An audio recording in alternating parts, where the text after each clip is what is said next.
Sir ಹಾಗೆ rapid questions ನ ಕೇಳ್ತಾ ಹೋಗ್ತೀನಿ, ಒನ್ ವರ್ಡ್ ಅಲ್ಲಿ ಆನ್ಸರ್ ನೋಡೋಣ. ಪ್ರಯತ್ನ ಮಾಡಿ.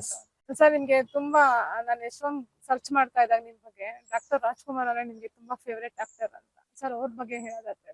ಅವರು ಎನ್ಸೈಕ್ಲೋಪೀಡಿಯಾ. ಅವ್ರನ್ನ ಓದ್ದಷ್ಟು ನಮ್ಮ ಜೀವನದ ಒಂದು ರೇಖೆಗಳೇ ಅಥವಾ ನಮ್ಮ ಜೀವನದ ಒಂದು ರೂಟು ಒಂದು ಸರಿ ಹಾದಿಲ್ ಹೋಗೋದಕ್ಕೆ ಅವ್ರನ್ನ ನೋಡ್ಬೇಕು. ವಿಷ್ಣುವರ್ಧನ್ ಸರ್ ಎಲ್ಲರನ್ನೂ ಕೂಡ ಒಂದು ಚೆನ್ನಾಗಿ ಆ ಒಂದು ನಾವೇನ್ ಹೇಳ್ತೀವಿ ಸೊಸೈಟಿ ಅಥವಾ ಸಮಾಜ ಅಥವಾ ನಾವೊಂದು ಬಾಂಡೇಜ್ ಒಂದು ಕ್ರಿಯೇಟ್ ಮಾಡುವಂತ ಒಂದು ಒಳ್ಳೆ ವ್ಯಕ್ತಿ. ಅಂಬರೀಶ್ ನೇರ ನಿಟ್ಟ ನಿರಂತರ ಅಂತೀವಲ್ಲ, ಹಂಗೆ ಇದ್ದಿದ್ದನ್ನ ನೇರವಾಗಿ ಹೇಳ್ತಾರೆ. ಪ್ರೀತಿನೂ ಅಷ್ಟೇ ಚೆನ್ನಾಗಿ ಮಾಡ್ತಾರೆ.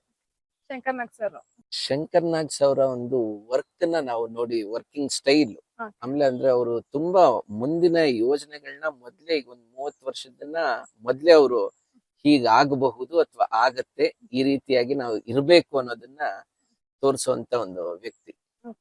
ಅವ್ರ ಇದ್ರ ಚಿತ್ರರಂಗ ಫುಲ್ ಏನಾದ್ರು ಖಂಡಿತ. ಯಾಕಂದ್ರೆ ಅವರು ಇಟ್ಕೊಂಡಂತಹ ಒಂದು ವ್ಯೂಸ್ ಇದೆಯಲ್ಲ, ಅದು ನಾವು ಆಗ್ಲೇ ಅವ್ರು ಮೆಟ್ರೋ ವ್ಯೂಸ್ ಇದನ್ನೆಲ್ಲ ತರಬೇಕು ಅಂತ ಇದ್ದಂತವ್ರು. ಸೊ ಅವ್ರು ಇದ್ದಿದ್ರೆ ನಮ್ಮ ಇವತ್ತಿನ ದಿವಸ ಇಂಡಸ್ಟ್ರಿ ಇನ್ನೂ ಒಂದು ಬೇರೆ ರೀತಿಯಾಗಿನೇ ಆಗ್ತಿರ್ಬಹುದಿತ್ತು. ಅನಂತ್ ನಾಗ್ ಸರ್ ವೆರಿ ಮೂಡಿ ಫೆಲೋ.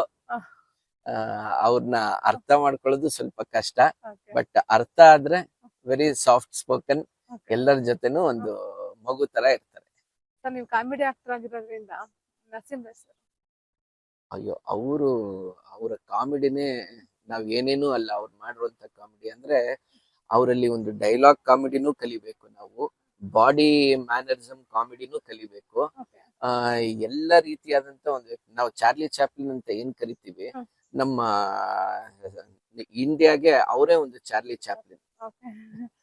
ಹಾಗೆ ಸಾಧು ಕೋಕಿಲ ಅವರು, ಸಾಧು ಕೋಕಿಲ ಅವರು ಒಂಥರ ಆಲ್ರೌಂಡರ್, ಒಳ್ಳೆ ಸಂಗೀತ ನಿರ್ದೇಶಕರು. ಹಾಗೆ ಕಾಮಿಡಿ ಅಷ್ಟೇ, ಅವರು ಇಷ್ಟು ಕಾಮಿಡಿ ಮಾಡ್ತಾರ ಅನ್ನೋದೇ ಗೊತ್ತಿರ್ಲಿಲ್ಲ. ಯಾಕಂದ್ರೆ ನಾವು ಅವರು ಅಕ್ಕಪಕ್ಕದ ಮನೇಲಿ ಇದ್ವಿ ಒಂದಷ್ಟು ವರ್ಷಗಳು. ಆಗ ಬರೀ ಮ್ಯೂಸಿಕ್ ಮಾಡ್ತಾ ಇದ್ದಿದ್ದವರು. ಖಂಡಿತ ಸುಮಾರು ಅವರ ವರ್ಕ್ಸ್ಗೆಲ್ಲ ನಾವು ಅವ್ರ ಮನೆಗೆ ಹೋಗಿ ಕೂತ್ಕೊತಿದ್ವಿ. ಅವ್ರ ಮಕ್ಕಳೆಲ್ಲ ನಮ್ಮ ಮನೆಗ್ ಬಂದು ಇರೋರು. ಹಾಗೆ ಉಮಾಶ್ರೀ ಅವರು, ಅವರು ದಿಗ್ಗಜೆ ಅಂತಾನೆ ಹೇಳ್ಬೋದು, ಅಭಿನಯದ ದಿಗ್ಗಜೆ ಅಂತಾನೆ ಹೇಳ್ಬೋದು. ಅವ್ರಿಗೆ ನೀವ್ ಯಾವ ಪಾತ್ರ ಕೊಡಿ ಆ ಪಾತ್ರನೇ ಆಗೋಗ್ತಾರೆ, ಅಥವಾ ಆ ಪಾತ್ರವನ್ನೇ ಹೊಸತನವಾಗಿ ಸೃಷ್ಟಿಸ್ಬಿಡ್ತಾರೆ. ಅವರು ನಿಮ್ ಎಲ್ರಿಗೂ ಗೊತ್ತಿರೋ ಹಾಗೆ ನಮ್ಮ ಕ್ರೇಜಿ ಸ್ಟಾರ್. ಅಂದ್ರೆ ಒಂದ್ ಟೈಮಲ್ಲಿ ಯಾವುದೇ ಒಂದು ಕಲರ್ಫುಲ್ ಅಂತ ನಾವೇನಾದ್ರು ನೋಡ್ತಿದೀವಿ ಸಿನಿಮಾದಲ್ಲಿ ಆ ಟೈಮಲ್ಲಿ, ಅಂದ್ರೆ ಆ ಕಲರ್ಫುಲ್ ಸ್ಕ್ರೀನ್ ತಂದ್ಕೊಟ್ಟಿದ್ದೆ ರವಿ ಸರ್ ಅವರು. Yash he is A very diplomatic and very planned. So ಅವ್ರದ್ದು ಏನಿದೆಯೋ ಅದನ್ನ ನೀಟಾಗಿ ಪ್ಲಾನ್ ಮಾಡ್ಕೊಂಡು ಅವ್ರು ಹೋಗುವಂತ ವ್ಯಕ್ತಿ. ರಾಜ್ಕುಮಾರ್ ಶಿವಣ್ಣ ಲೈಕ್ ಜಾಲಿ ಫ್ರೆಂಡ್ಲಿ.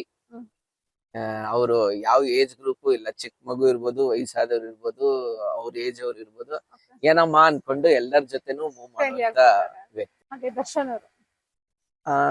ದರ್ಶನ್ ತುಂಬಾ ಅಂದ್ರೆ ಇಂಡಸ್ಟ್ರಿನಲ್ಲಿ ಅವ್ರು ಪಟ್ಟಂತ ಕಷ್ಟ ಸಾಕಷ್ಟಿದೆ, ಅದನ್ನೆಲ್ಲ ನೋಡಿ ದಾಟಿ ಬಂದಂತ ವ್ಯಕ್ತಿ. ಆಮೇಲೆ ಅವರ ಮೆಮೊರಿ ಪವರ್ ಇದೆಯಲ್ಲ, ಅದು ತುಂಬಾನೇ ಒಳ್ಳೆ ಮೆಮೊರಿ ಪವರ್. ಅಂದ್ರೆ ಯಾರನ್ನ ಅವ್ರು ನೋಡಿ ಮಾತಾಡಿಸಿ ಅವ್ರ ಜೊತೆ ಇದ್ದಂತ ವ್ಯಕ್ತಿನ ಯಾವತ್ತೂ ಮರೆಯಲ್ಲ ಅವರು.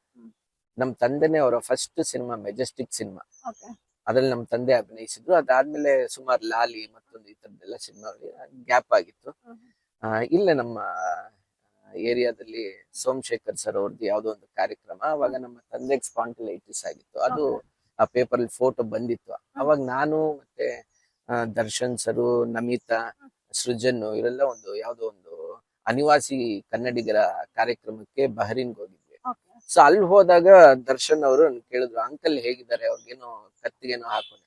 ಸೊ ಏನಪ್ಪಾ ಪರವಾಗಿಲ್ವೇ, ನೆನ್ಪಿಟ್ಕೊಂಡು ಹೇಳ್ತಾರಲ್ಲ ಅಂತ ಖುಷಿ ಆಯ್ತು. ಬಟ್ ಅವ್ರ ಜೀವನದಲ್ಲಿ ಸಾಕಷ್ಟು ಏನೇನೋ ಆಯ್ತು, ಬಟ್ ಅದೆಲ್ಲ ಒಂದು ಕೆಲವು ಸಲ ಎಡುತ್ತೀವಿ. ಇನ್ನಾದ್ರೂ ಅವರು ಆ ನಮ್ಮ ದರ್ಶನ್ ಆಗಿ ನಮ್ಮ ಚಿತ್ರರಂಗಕ್ಕೆ ಎಷ್ಟು ಒಳ್ಳೊಳ್ಳೆ ಸಿನಿಮಾಗಳು ಕೊಟ್ಟಿದ್ದಾರೆ. ಕೊಟ್ಟಿದ್ದಾರೆ, ಅದೇ ತರ ಕೊಡ್ಲಿ ಅನ್ನೋದು ಒಂದು ಆಶಯ. ಪುನೀತ್ ರಾಜ್ಕುಮಾರ್ ಅವರು ಅವರು ಆಲ್ ಇನ್ ಆಲ್ ಎಲ್ಲ ಆ, ನಮ್ಗೆ ಈಸಿಯಾಗಿ ಕೈಗೆ ಸಿಗುವಂತ ವ್ಯಕ್ತಿ ಯಾರಾದ್ರೂ ಒಬ್ರು ಇಂಡಸ್ಟ್ರಿಯಲ್ಲಿ ಇದ್ರು ಅಂದ್ರೆ ಅದು ಪುನೀತ್ ರಾಜ್ಕುಮಾರ್ ಅವರು. ವೆರಿ ಅಂದ್ರೆ ಅವ್ರು ಯಾವ ಮ್ಯಾನೇಜರ್ ಇಲ್ಲ, ಏನು ಇಲ್ಲ. ಡೈರೆಕ್ಟ್ ನಾವೊಂದು ಫೋನ್ ಮಾಡಿದ್ರೆ ಅವರೇ ಫೋನ್ ರಿಸೀವ್ ಮಾಡೋರು, ಓಕೆ ಫ್ರೀ ಇದ್ರೆ ಮಾತಾಡೋರು, ಇಲ್ಲ ಆಮೇಲೆ ಮೆಸೇಜ್ ಬಿಟ್ಟಿದ್ರು ಅವರೇ ಫೋನ್ ಮಾಡೋರು. ಸೊ 1 to 1 ಓಕೆ ಅಂದ್ರೆ ಅವರಲ್ಲಿ ಹಿಂದೊಂದು ಮುಂದೊಂದು ಆ ಥರದ್ದು ಇಲ್ವೇ ಇಲ್ಲ.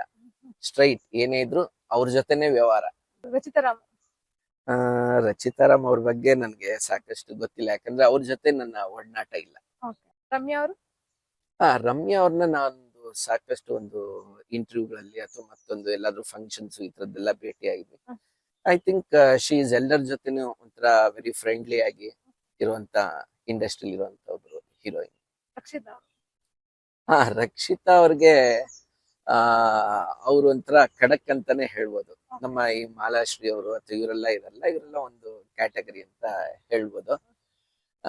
ಅಂದ್ರೆ ಅವರು ಹೀರೋಯಿನ್ ಆಗು ಇದಾರೆ, ಜೊತೆಗೆ ಒಬ್ರು ಪ್ರೊಡಕ್ಷನ್ ಆಗಿ ಈಗ ಪಾರ್ವತಮ್ಮ ಅವರು ಹೇಗೆ ಒಂದು ನಿರ್ಮಾಪಕಿಯಾಗಿ ಆ ಒಂದು ಹೆಸರು ತಂದ್ರಲ್ಲ, ಆ ರೀತಿಯಾಗಿನೂ ಅವರು ಸಾಕಷ್ಟು ನಿರ್ಮಾಣದ ಕೆಲಸದಲ್ಲೂ ತೊಡಗಿರ್ತಾರೆ. ಅವರ ವೆರಿ ಬಿಗಿನಿಂಗ್ ಹೀರೋಯಿನ್ ಆಗೋ ಟೈಮಲ್ಲಿ ಆಕ್ಚುಲಿ ಅವರ ತಾಯಿಯವರು, ನಾನು ಅವಾಗ ರಂಗಭೂಮಿಲಿ ಇದ್ದಿದ್ರಿಂದ ನನ್ಗೆ ಒಂದ್ಸಲಿ ರಿಕ್ವೆಸ್ಟ್ ಮಾಡಿದ್ರು, ನೀನ್ ಬಾರೋ ಸ್ವಲ್ಪ ರಕ್ಷಿತಂಗ್ ಏನಾದ್ರು ಒಂಚೂರು ಆಕ್ಟಿಂಗ್ ಏನಾದ್ರು ಫ್ರೀ ಇದ್ದಾಗ ಬಂದು ಹೇಳ್ಕೊಡಕ್ ಸಾಧ್ಯನಾ ಅಂತ. ಆಯ್ತಮ್ಮ ಅಂತ ಅಂದಿದ್ದೆ, ಬಟ್ ಆ ಟೈಮಲ್ಲಿ ನಾನು ಬಿಸಿ ಇದ್ದೆ. ಸುದೀಪ್ ಅವ್ರು ಒಂಥರ ಕಾರ್ಪೊರೇಟ್ ತರ, ಅಂದ್ರೆ ಒಂಥರ ಅವರು ಕಾರ್ಪೊರೇಟ್ ಅಲ್ಲಿ ಹೇಗ್ ಕೆಲಸ ಮಾಡ್ತಾರೆ ಆತರ. ಅವ್ರದ್ದು ಒಂದು ಅಪಾಯಿಂಟ್ಮೆಂಟ್ ಬೇಕು, ಮತ್ತೊಂದು ಎಲ್ಲ ಬೇಕು ಅಂದ್ರೆ ವೆರಿ ಲೈಕ್ ನೀವು ಒಂದ್ ತಿಂಗಳು 2 ತಿಂಗಳು ಕಾಯ್ಕೊಂಡು ಅವ್ರ ಹತ್ರ ಹೋಗಿ, ಆಮೇಲೆ ನೀವೇನಾದ್ರು ಕತೆ ಹೇಳ್ಬೇಕು ಅಂದ್ರೆ ಒಂದು ಅದಕ್ಕೆ ಆದಂತ ಟೈಮ್ ಮಾಡಿರ್ತಾರೆ, ಆ ಟೈಮಲ್ಲಿ ಹೋಗಿ ಹೇಳ್ಬೇಕು. So very systematic, very corporate guy ಅಂತಾನೆ ಹೇಳ್ಬೋದು. ಹೀಗೆ ನನ್ನ ಸಿನಿಮಾಗೆ ಫಸ್ಟ್ ಅವರು ಒಂದು ಸಾಂಗ್ ಕೂಡ ಅವರೇ ಲಾಂಚ್ ಮಾಡ್ಕೊಟ್ಟಿದ್ರು. ಆಮೇಲೆ ಇತ್ತೀಚೆಗೆ ಒಂದು ಕತೆ ಕೂಡ ಹೇಳಕ್ ಹೋಗಿದ್ದೆ ಹೈದರಾಬಾದ್ ಅಲ್ಲಿ. ಸೊ ಇಷ್ಟ ಆಗಿದೆ ಅವ್ರಿಗೆ ಕತೆ ಕೂಡ. ಸದ್ಯಕ್ಕೆ ಅವ್ರೊಂದ್ 2-3 ಸಿನಿಮಾ ಮಾಡ್ತಾ ಇರೋದ್ರಿಂದ ನಾನು ಆಮೇಲೆ ತಿಳಿಸ್ತೀನಿ ಅಂತ ಹೇಳಿದ್ದಾರೆ. ನನ್ ಬಗ್ಗೆ ನಾನ್ ಹೇಳಕ್ಕಾಗಲ್ಲ, ಆಡಿಯನ್ಸ್ ಹೇಳ್ಬೇಕು, ನೀವ್ ಹೇಳ್ಬೇಕು. ಸೊ ನೀವೆಲ್ಲ ಸೇರಿ ಒಬ್ಬ ಕಲಾವಿದನಾಗಿ ಮಾಡಿದಿರಿ. ಸೊ ಈ ಜೀವನದಲ್ಲಿ ಇನ್ನು ಸಾಕಷ್ಟು ಹೆಜ್ಜೆ ಹಾಕೋದ್ ಬಾಕಿ ಇದೆ. ಸೊ ಎಲ್ಲೂ ಕೂಡ ಎಡುವುದೇ ಮುಂದೆ ಕರ್ಕೊಂಡು ಹೋಗಿ ಅನ್ನೋದನ್ನ ನಾನು ಕೇಳ್ಬೋದು ಅಷ್ಟೇ.